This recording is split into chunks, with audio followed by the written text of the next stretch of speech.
Hello, नमस्ते दोस्तों। आज कक्षा 9 की प्रश्नावली 1.5 करेंगे।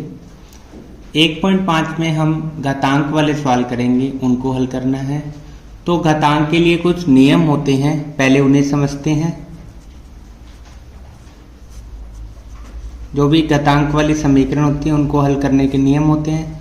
तो पहला नियम, जैसे हमारे पास कोई संख्या a है और उसकी घात m है, दूसरी संख्या a है और उसकी घात n है, यानी संख्या समान हो और घात अलग अलग हो, तब हम क्या करते हैं, इन दोनों घातों को क्या करते हैं, जोड़ देते हैं, m प्लस n।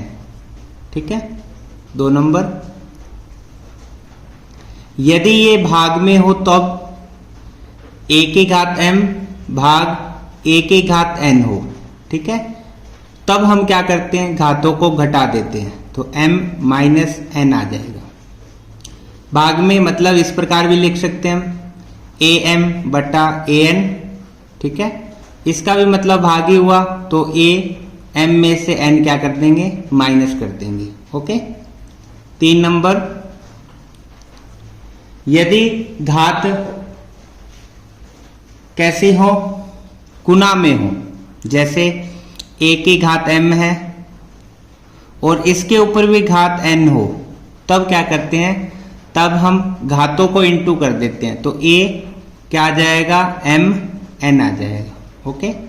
4 नंबर, यदि हमारे पास संख्याएं अलग अलग हैं, जैसे a संख्या उसकी घात m है, ठीक है, और b संख्या उसकी घात भी m है, मतलब संख्याएं अलग अलग हैं और घात बराबर हैं, तब हम क्या करते हैं, इन दोनों संख्याओं को तो गुना कर लेते हैं, a गुना b।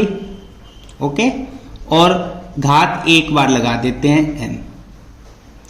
इसके बाद 5 नंबर रूल, यदि कोई संख्या है उसकी घात 0 हो, तब इसका आंसर क्या हो जाता है, 1 हो जाता है। यानी किसी भी संख्या की घात 0 हो तो किसके बराबर होती है, वो 1 के बराबर।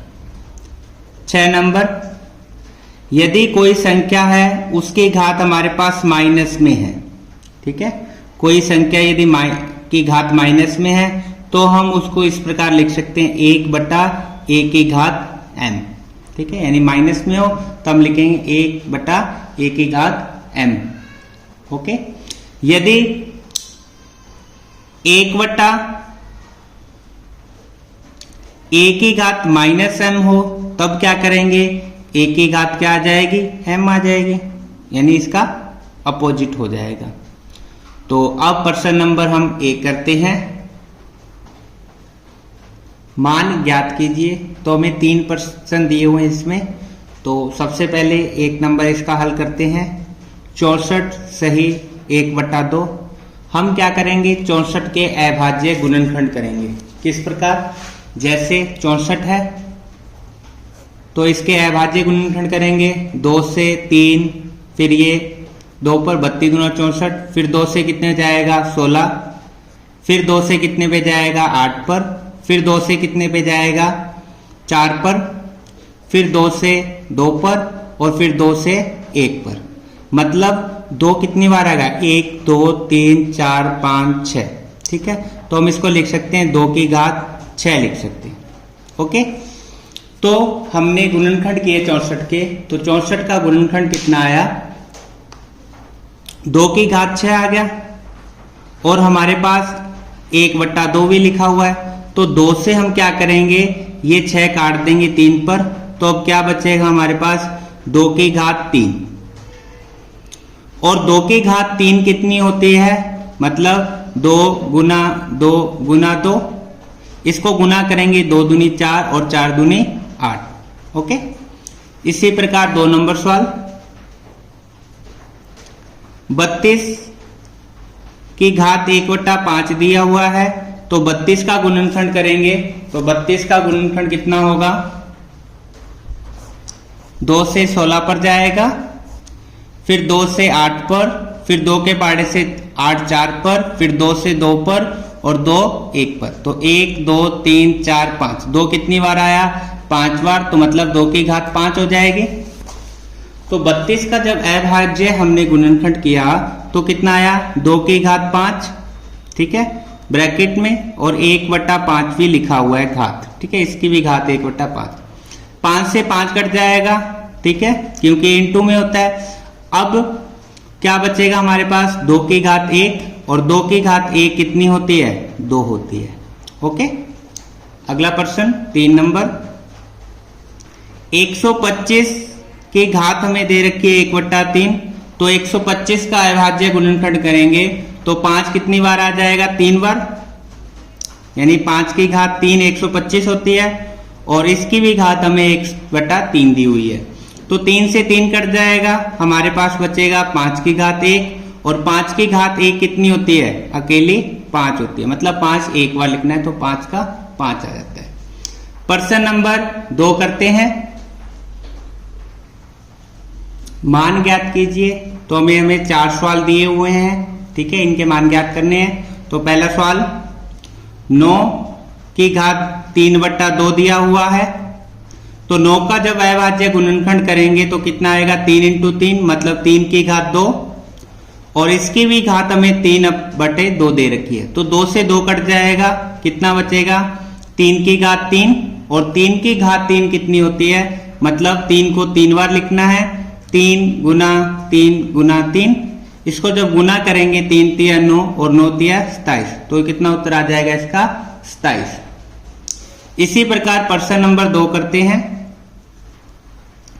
32 2 की घात 5, तो 32 का गुणनखंड हमने ऊपर किया था, 2 की घात 5 होती है, तो 2 की घात 5 लिख देंगे, इसकी भी घात कितनी है 2/5, 5 से 5 कट जाएगा, क्या बचेगा 2 की घात 2,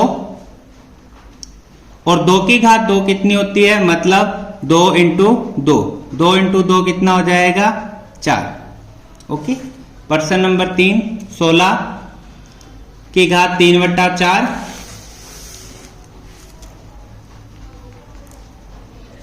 16 की घात 3/4, और 16 का अभाज्य गुणनखंड करेंगे तो कितना आ जाएगा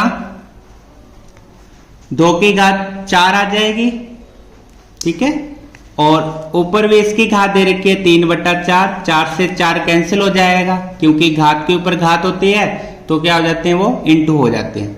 तो हमारे पास बचेगा 2 की घात 3 बचेगा, और 2 की घात 3 का मतलब है 2 3 बार लिखना है आपको।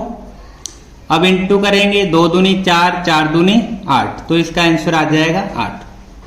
प्रश्न नंबर 4 125 की घात माइनस का 1/3, तो 125 का गुणनखंड करेंगे तो कितना आ जाएगा 5 की घात 3, और इसकी भी घात दे रखी है 1/3, तो 3 से 3 कैंसिल हो जाएगा, हमारे पास बचेगा 5 की घात -1।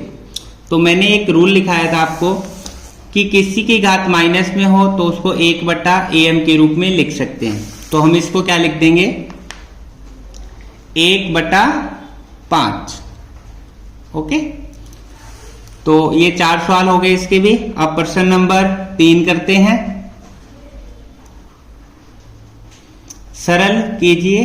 पहला सवाल दे रखा है 2 की घात 2/3, फिर ये गुना का निशान होता है पॉइंट लगाए, और 2 की घात 1/5।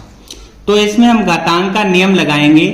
क्या घातांक का नियम लगाएंगे, am गुना an बराबर क्या होता है a, घात दोनों क्या हो जाती हैं प्लस हो जाती हैं, ठीक है, ये आइडेंटिटी लगाएंगे इसमें। तो इस आइडेंटिटी से देखो क्या होगा, तो हम करेंगे 2 की घात 2/3 ये दिया हुआ था हमें, और 2 की घात 1/5, तो 2 का 2 लिखना है, और जो घात है वो क्या हो जाएंगी जुड़ जाएंगी, मतलब 2/3 प्लस 1/5। कैसे जोड़ेंगे घातों को, लघुत्तम लेके। कितना लघुत्तम आएगा इसका 5, और 3 का लघुत्तम कितना आएगा 15। 2 को 5 से गुना किया 10, 3 को 1 से गुना किया 3, तो कितना बचेगा 2, 10 और 3 13, 13/15। तो आंसर कितना आ जाएगा 2 की घात 13/15। ओके, इसी प्रकार 2 नंबर सवाल। 2 नंबर सवाल है 1 3 की घात 3 और इस सब की घात कितनी दे रखी है 7। तो इस 7 का मतलब है 1 की घात भी 7 है और 3 की घात 3 की भी कितनी है 7। 1 की घात 7 कितनी होती है 1 होती है।